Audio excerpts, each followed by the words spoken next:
మార్చి మార్చి తవ్వుకుంటాం. యేసు ఈ మాటలన్నీ చెప్పి చాలించిన తర్వాత జరిగినదేమనగా, ఆయన తన శిష్యులను చూచి,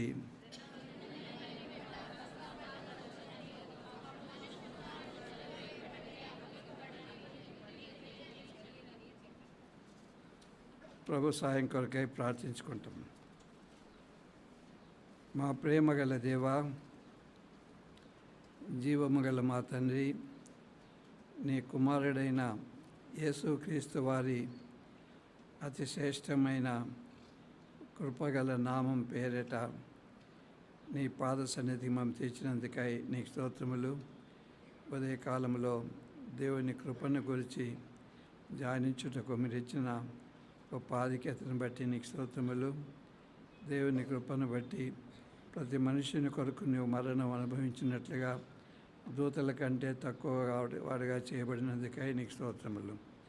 మధ్యాహ్న కాలంలో ప్రభు బలలో మేము పాలు పొందనై ఉండగా తండ్రి మమ్మల్ని పరీక్షించుకొని సరి చేసుకొని యోగ్యమైన విధముగా ప్రభు బలలో పాలు పొందినట్లుగా మీరే మమ్మల్ని నడిపించమని, నన్ను కూడా నీ చేతికి అప్పచెప్పుకుంటూ నీ మాటలే మాకు దయచేయమని, నీ దయగల మాటలు, అధికారంతో కూడిన మాటలు మాకు దయచేయమని యేసుక్రీస్తు వారి పేరిట ప్రార్థించి వేడుచున్నాము తండ్రి, ఆమేన్.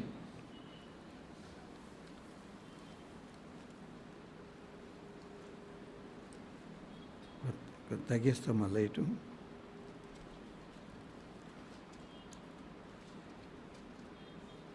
ప్రభు అయిన యేసుక్రీస్తు చెప్పిన మాటలు 2వ వచనం 26వ అధ్యాయం 2వ వచనం చూస్తే, 2 దినములైన పిమ్మట పస్కా పండుగ వచ్చుననియు, అప్పుడు మనిషి కుమారుడు సిలువ వేయబట్టుకై అప్పగింపబడిననియు మీకు తెలియనెను. ఇశ్రాయేలు యూదులు పస్కా బలి పశువును వధించే సమయంలో ప్రభు అయిన యేసుక్రీస్తు శిలువ మ్రాను మీద మన కొరకై వధింపబడినవాడు. ఆయన మన పాపముల కొరకై వధింపబడినవాడు.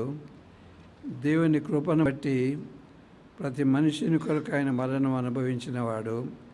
మనలో ఒక్కొక్కరి కొరకు మరణము అనుభవించిన వాడుగా ఉన్నాడు.